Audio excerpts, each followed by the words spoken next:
Knew you through the days of the blades of the grass in summer. Hi, everybody. It's Addie from STEAM Within You, and today I'm interviewing Alice Chung, and I'm super excited to get started. She is the inventor who created the SolarPuff, and I read about her in the Rebel Girls STEM Stars book, and I'm super excited. So, would you like to introduce yourself, Alice? Hi, Addie. I'm so excited and um, wonderful to meet you. I'm so happy that I can help you out and get more girls interested in STEAM, which I think is really important. Integrating science and art together to invent and create innovations to help the world. Can you tell me like a little bit more about like how you started your invention, like what inspired that?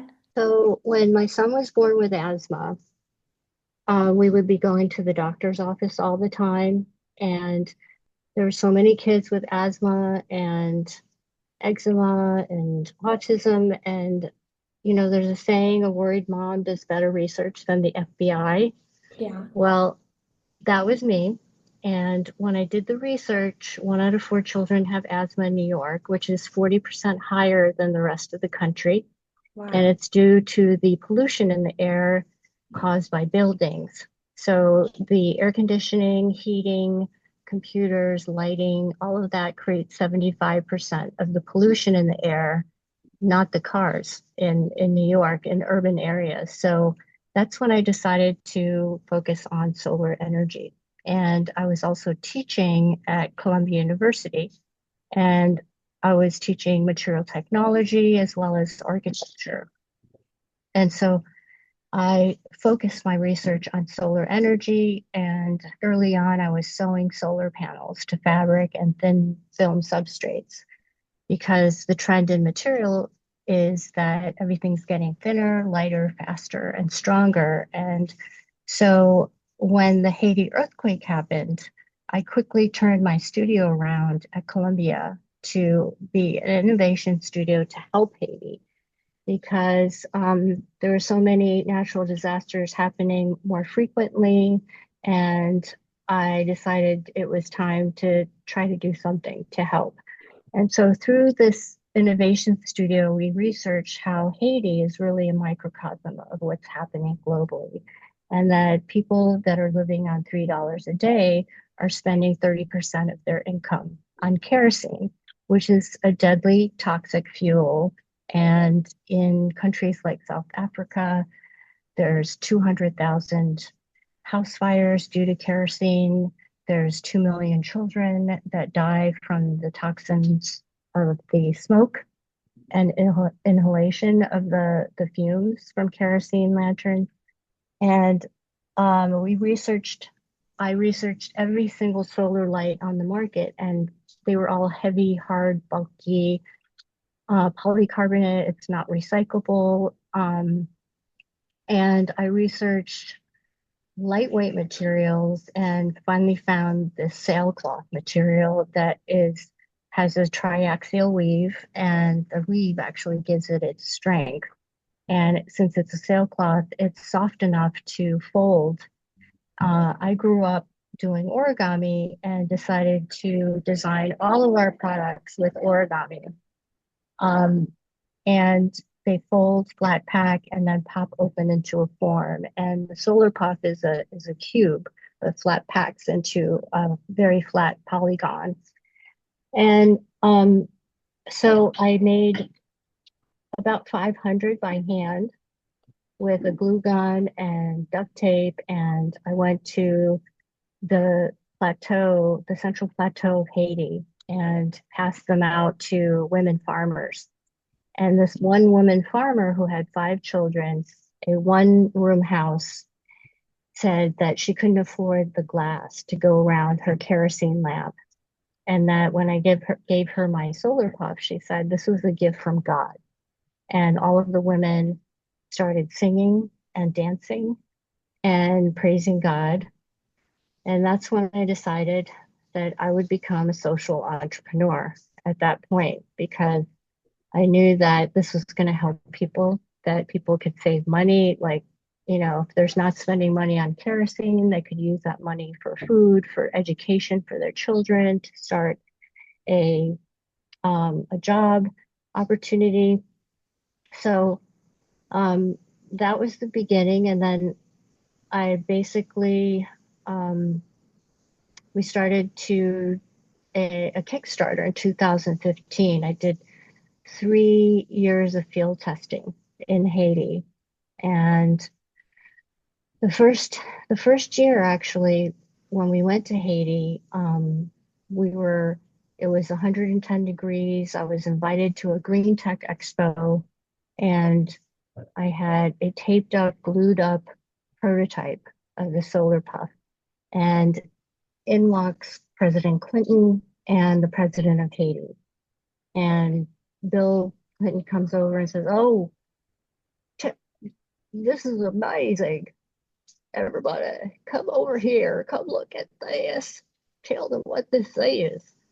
And I was floored because everyone came over and thought it was amazing and wanted it to succeed. And fast forward 7 years, and the Hurricane Maria hits Puerto Rico, and 3 million people have no electricity.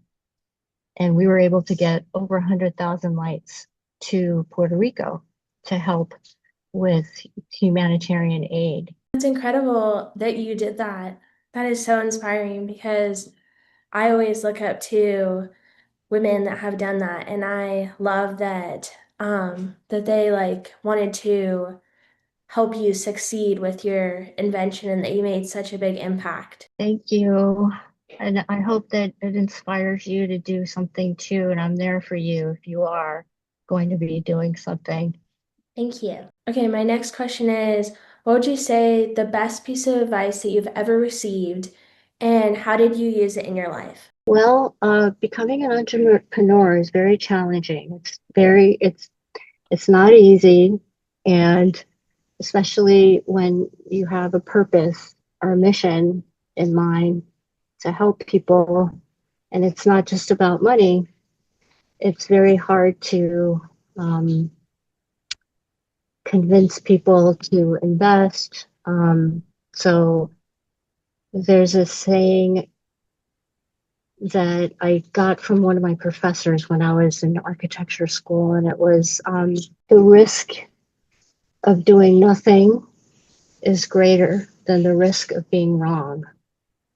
And so it's better to take the risk and jump into the unknown rather than doing nothing, because there's so many things that can happen that can continue to happen when you do nothing. But if you try, there's that chance that you'll succeed. And even if you don't succeed right away, as long as you keep trying, that's what's important. That you never give up, and you keep fighting. And one of the times I went to Dominica after Hurricane Maria, I went to 7 schools, and they didn't have any roofs because they were all blown away. And I brought 1,000 solar puffs in my luggage. And I went to 7 schools and told the kids that the sun is the most powerful source of energy that comes to the earth every day. But the light of your heart and the light of your mind is even more powerful than the sun. And you are light warriors now that you have this solar puff. And light warriors fight with that light in their hearts and their minds.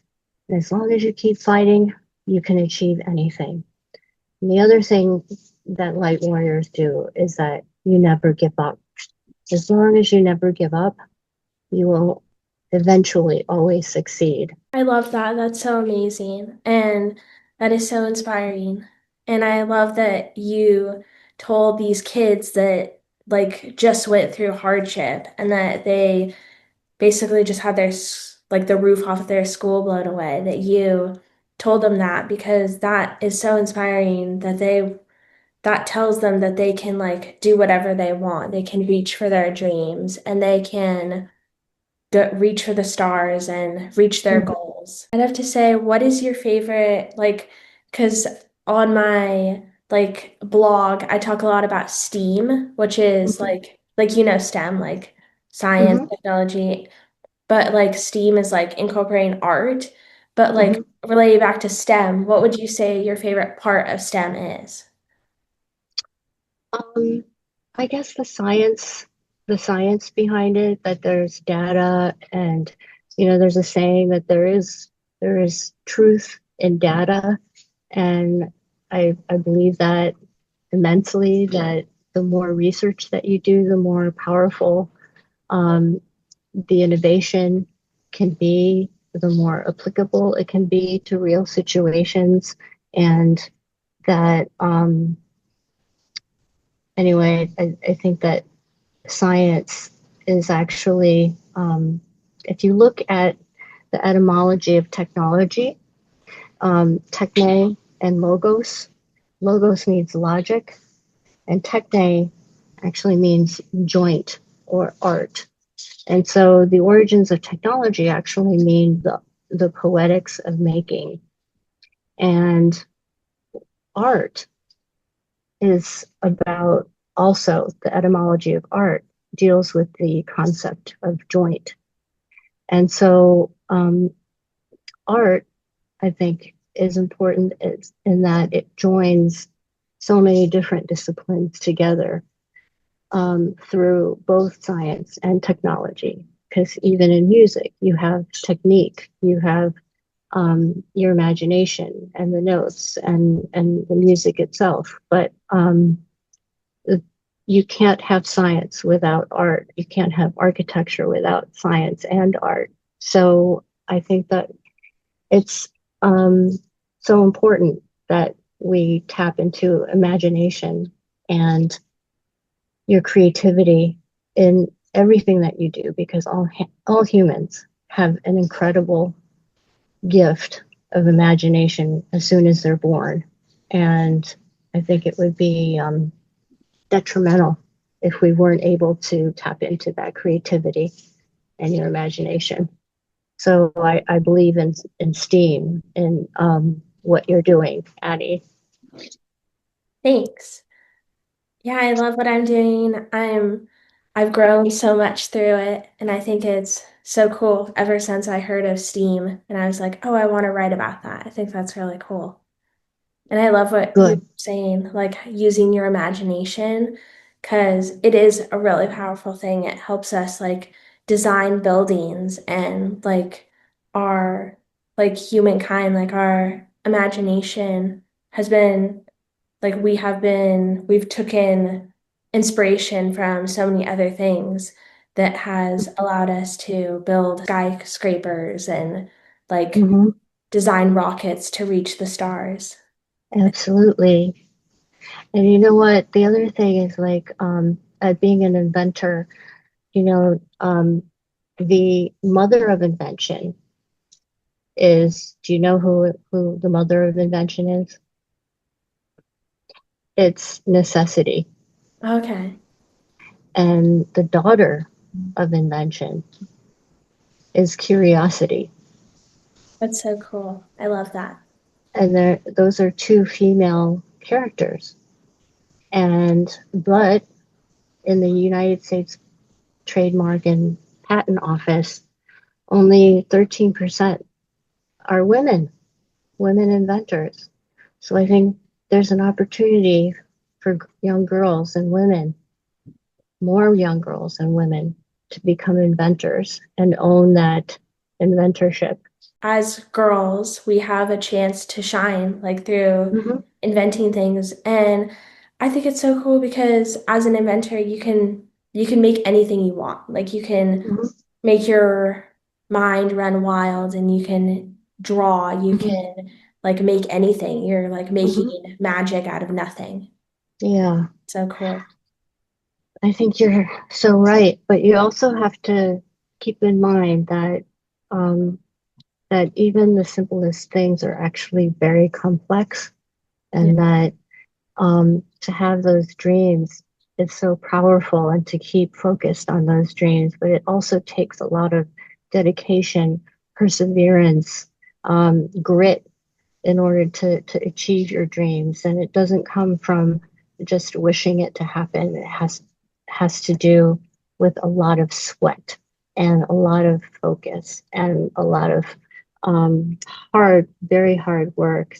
So, and if you're up for a challenge, then there is nothing that you can't achieve. That the stars are aligned with whatever your dreams may be.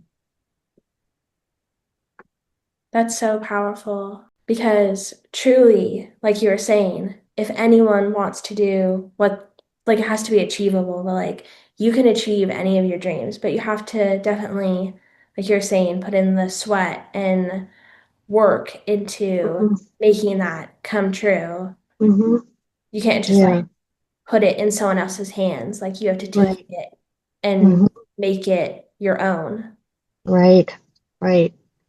And it takes a lot of work and a lot of time and energy and, and also passion. So that passion is really critical because it's so competitive out there that if you don't love what you do, you're going to be eaten alive. And as long as you love what you do, um, that is enough to fuel that perseverance, the grit, the work ethic, and everything that you want to achieve. So um, I think that's super important to keep in mind as well. Yeah, like having passion, like you were saying, like you have to love what you're doing to stick with it because Hmm. you're just gonna like lose interest in it. Like it's Yes, a job, exactly. or like Yes. you're an artist, but then you don't really have that passion for art, or you kind Hmm. of lose that as you keep Hmm. going. Then Right. what's driving you forward? Right. Exactly. Yeah. Well said. What was your biggest or craziest dream and how did you like reach it? I went to school for architecture. I got a master's in architecture. I practiced architecture for many years, and I taught in Ivy League schools architecture design. And I guess the turning point was realizing that I could help make lives better, and that was the whole impetus for me to start Solar Design, the company. My dreams are now like I hope that every child in the world gets a solar light, a solar puff for their dreams and ambitions, and to be able to study at night, to be able to be safe at night. So I guess we're a small company, but we're just trying to do the best that we can, trying to spread the narrative of light, of how important um, light is, not just here. I mean, like in the United States alone, because of natural disasters, there's a 60% increase in power outages in the past 10 years. The United States, we're growing as a population, but the infrastructure, we can't keep up with the population growth. So we have solar, we have other things, wind power, geothermal, but like because the world has only a certain amount of oil. If we keep going at the rate we are, we're going to run out. So it's very dire for us to think of alternative ways to power our lives. And so the SolarPuff is really about individualized infrastructure that anyone can have power in their hands from the sun. I just love that you are making such a big impact with your solar puff like invention because like you were saying it gives like the girls and families like they feel like they're safe at night. And it's also really cool because you can use it not just like if you don't have power, you can use it for like camping. You can use it Mhm. like anywhere. It's so cool. Yeah, Absolutely.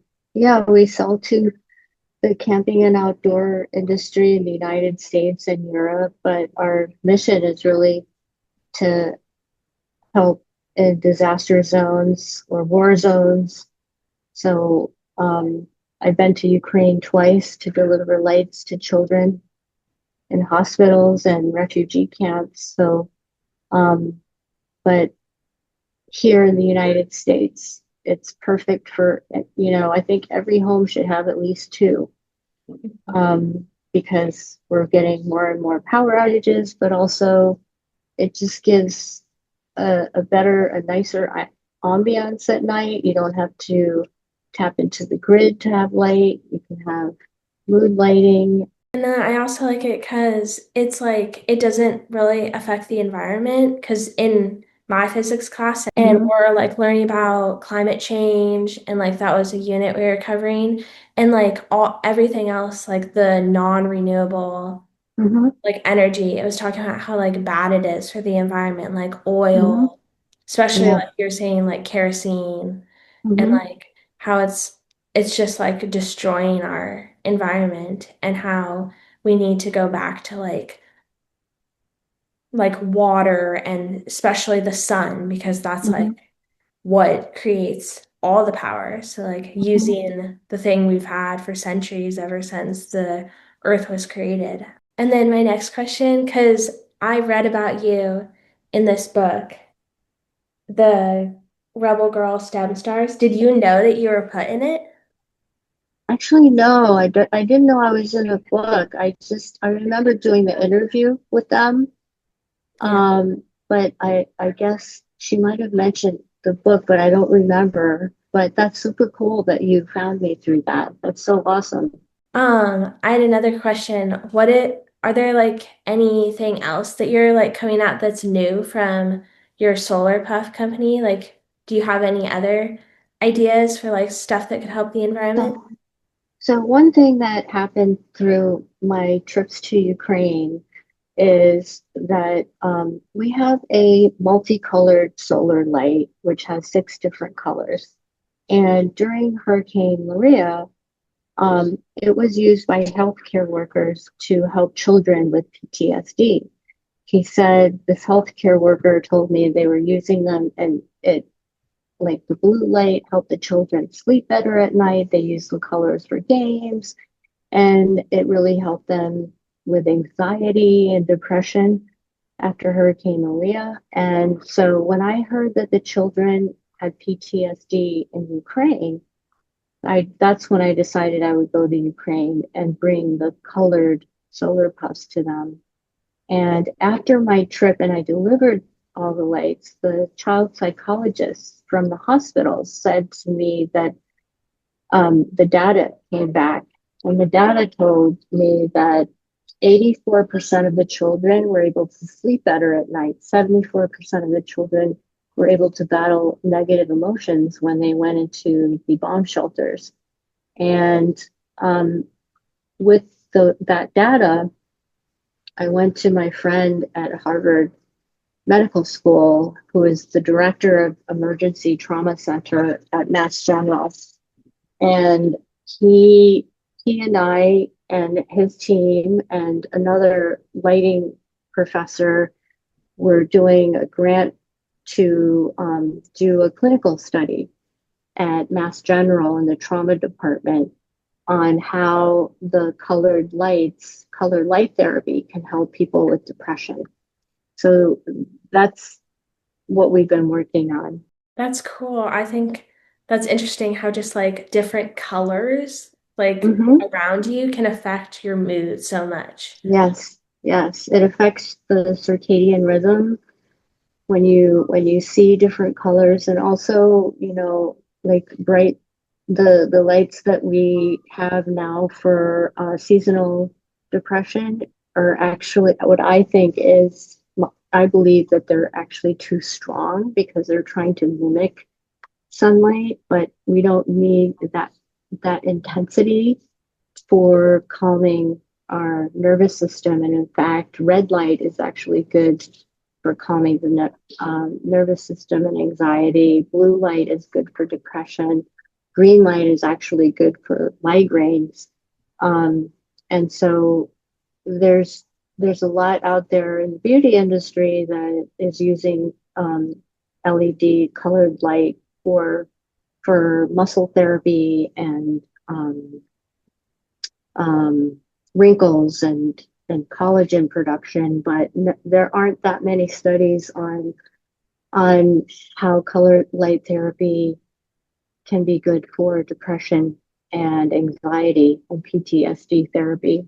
So we're going to be doing a study to show the effects of how different colors can help with depression and anxiety as an alternative to medicine, as an alternative to things like Rohypnol or maybe a supplement to medication. It can cut down on how much like medicine people have to put in their bodies and maybe how that will react with different people. Like maybe Mhm. maybe they have a crazy like allergic reaction with it and then it like affects their body in a certain way. But just Mhm. like the light sitting next to them. And Mhm. I know definitely like maybe not because I haven't really experienced like any hardship, but like definitely knowing for like kids who do, that can really like calm them down because they just like went through a giant disaster. So if they like have that to help them sleep at night, because when you Mhm. don't get sleep, it like affects your body so much. I think it would be like even more like super important for just like high schoolers because I hear a lot of kids saying that they feel like a lot of anxiety and stuff, and how that can definitely help them with that. I believe it. I mean, I believe in it. I mean, there's so much research, historical research on different religions that have used color light therapy in different ways, but now there's science to back that up. So now we're going back to you, Addie. The whole reason why we're here is, you know, we're coming full circle. We're connecting science with art, with color. That was, it took, I forget, I think it was Newton that showed us that white light was actually a spectrum of different colors. And no one believed him until he actually created the prism and showed the light passing through and it created the rainbow of different colors. So I think there's a lot to be discovered in the world, and it's important for you, Addie, to keep going with this endeavor that you've started. I think it's so wonderful, and I want to encourage all young women your age to do the same and to follow your footsteps because I think it's fantastic that that you're already making a difference in the world by doing this and connecting and showing examples of how science and art are inextricably linked and important for innovation. So thank you for having me. Thank you so much too for getting on. And I think it's so cool because how I started was I felt like I was just a normal girl, and I am I'm just like an ordinary person. I think it's so cool because I just started my blog and I was like, I want to do this because I was like really good at writing. And I wrote one thing and then I was like, I should write more. And then I did my first interview actually like 6 months ago. And then you're Mhm. my second interviewist. And I'm really excited to just keep on going. So thank you so Yeah, much for being a part of my STEM journey. absolutely. Keep going, Addie. And thank you so much for having me. Really appreciate it.